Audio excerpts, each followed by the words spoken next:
In a small African village where the sun kissed the red earth and the birds sang the stories of old, there lived a young nurse named Chiamaka. Was smart, elegant, and trained in the city, the pride of her family and the first nurse ever to come out of her village. But beneath her white uniform and stethoscope, she carried a secret that would one day decide the fate of her entire community. Before we begin, don't forget to like, subscribe, and comment below if you believe our roots still carry wisdom worth remembering. Now sit back and listen to the tale of the healer's secret. The nurse who forgot her roots. Chiamaka grew up in Umudim, a peaceful village surrounded by palm trees and gentle streams. Her grandmother, Mama Enwani, was the most respected traditional healer in the land. Knew the secrets of herbs, roots, and forest spirits. Villagers came from far and near seeking her remedies, from snake bites to strange fevers. But Chiamaka, as a little girl, never liked it. She would wrinkle her nose at the smell of herbs drying in the sun. "Grandma," she would say, "why don't you just take them to the hospital? Why use leaves and roots?" Mama Enwani would smile with wrinkled lips and whisper, "Because the forest listens to us, my child. Every leaf has a spirit, and every root carries a voice, but only those who respect them can hear." Years passed, and Chiamaka went to nursing school in the city. She studied modern medicine, learned how to inject, prescribe, and diagnose. By the time she returned to the village as a government nurse, she was a different person, confident, proud, and a little too certain that her grandmother's ways were backward. Even avoided visiting Mama Enwani, who was now old and frail. "Grandma," she said one day, "I'm a real nurse now. Those old herbs of yours belong to the past." The old woman only smiled and replied softly, "The day you see what your eyes cannot cure, you will remember me." Chiamaka laughed it off, but those words would soon come back like a whisper carried by the wind. One rainy evening, the chief's son, Abana, returned from the city with a strange illness. He had fever, chills, and terrible nightmares. His skin turned pale, and his veins glowed faintly blue under his skin. No doctor in the nearby towns could diagnose it. So the family brought him to the Umudim Health Center, where Nurse Chiamaka worked. Ran every test she knew: malaria, typhoid, infection, but everything came out negative. The boy's condition worsened. He began to mutter strange words in his sleep, speaking in voices that weren't his. At night, villagers said they heard drums in the wind, drums that seemed to come from nowhere. Fear spread like wildfire. "It's not an ordinary sickness," the villagers whispered. "The ancestors are angry. The spirits have returned." But Chiamaka refused to believe them. "Nonsense," she said. "It's just an infection we haven't identified yet. I'll figure it out." Days passed. Her modern methods failed. The boy slipped closer to death. One night, while sitting alone in the clinic, Chiamaka dozed off and had a dream. In the dream, she was standing in a dark forest. The moonlight shone through the leaves, and a soft voice called her name. "Chiamaka, Chiamaka." Turned and saw her grandmother, Mama Enwani, holding a bundle of herbs glowing with green light. "Go to the forest," she said, "to the place where the 3 rivers meet. There you will find the root of life. Boil it with palm oil and honey and give it to the boy before the next sunrise." Chiamaka woke up sweating. The dream felt too real to ignore. But she shook her head. "It's just my imagination. I'm a nurse, not a herbalist." Something in her heart whispered, what if Grandma was right? At midnight, with the moon hanging like a silver eye in the sky, Chiamaka took a lantern and sneaked into the forest.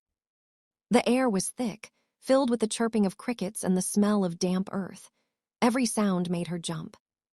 Followed the narrow path until she reached the place where 3 rivers met.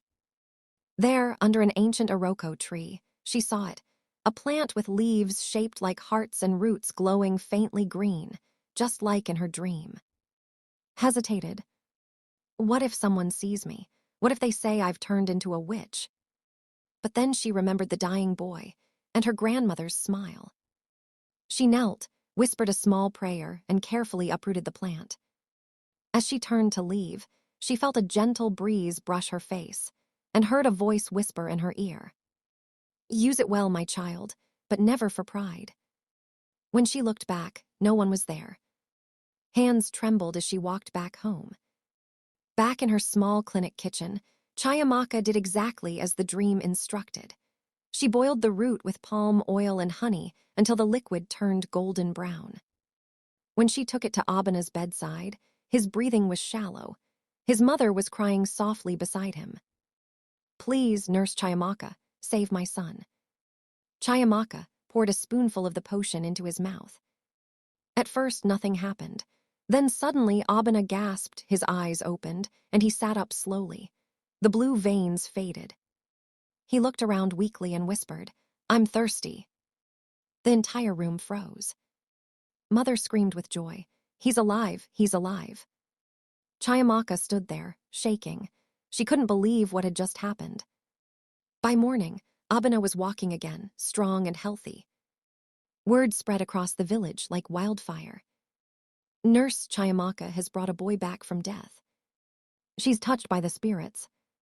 People came from all corners, bringing gifts, yams, goats, baskets of fruit, begging her to heal them too. At first, Chiamaka refused the gifts, but as the praise continued, pride began to creep into her heart. She started charging small fees for the herbal treatment, then larger ones. Soon, she became wealthy. People called her the Golden Nurse. Even chiefs traveled from afar to see her. But one night, as she counted her earnings, the wind blew the lamp out. In the darkness, a familiar voice whispered, "You have forgotten again." Chiamaka froze. "Grandma," she whispered. Then she saw a faint shadow, the outline of Mama Enwani, standing by the window. "The gift was never yours to sell," the voice said. "You were chosen to heal, not to profit." Chiamaka fell to her knees, trembling. "I didn't mean to, Grandma. I was only trying to survive." The spirit replied softly, "When healing becomes a business, the spirit of life departs." Then the shadow faded into the night. From that day, the magic stopped working. No matter how much she boiled, mixed, or prayed, the herbs lost their power. Patients stopped coming. The once busy clinic became empty. Chiamaka wept bitterly. One evening, while she sat in front of her empty clinic, a little girl came running. "Please, nurse, my mother is dying." Chiamaka's heart pounded. She had lost all confidence, but she couldn't ignore the cry for help. Followed the child to a small hut where the woman lay, gasping for air.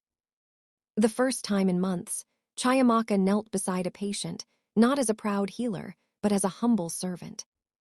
She held the woman's hand and whispered, "God, if there's still mercy left in me, let this woman live." Suddenly, she remembered one last bag of dried herbs from her grandmother's old collection, the very ones she had once mocked. She boiled them, prayed quietly, and gave the woman a spoonful. Moments later, the woman opened her eyes and smiled weakly. Thank you, nurse," she whispered. Tears filled Chiamaka's eyes. At that moment, she realized healing was never about power or magic. It was about compassion, humility, and faith. From that day on, she treated both body and soul. She used her medical training alongside her ancestral knowledge, not for pride, but for service. Years later, when Chiamaka grew old, she became known as the bridge between worlds. She taught young nurses that true healing must come from both science and spirit, from knowledge and kindness. Before she died, she wrote a message and placed it under her pillow. When the villagers found it, it read, "My grandmother's roots saved a life. My pride almost destroyed it. Let no one forget, wisdom is not old or new. It is simply true." The people built a small statue in her honor, half nurse, half herbalist, standing between the clinic and the forest. Every year, young nurses from far and wide would visit, leaving flowers at the statue's feet, whispering, "Thank you, Mama Chiamaka, for reminding us that healing begins with the heart." And that, my friends, is the story of the healer's secret, a tale of pride, humility, and the power of remembering where we come from. If you enjoyed this African folktale, don't forget to subscribe, like, and comment below what lesson you learned from Nurse Chiamaka's journey. Remember, the greatest healer is not the one who knows the most medicine, but the one who shows the most love.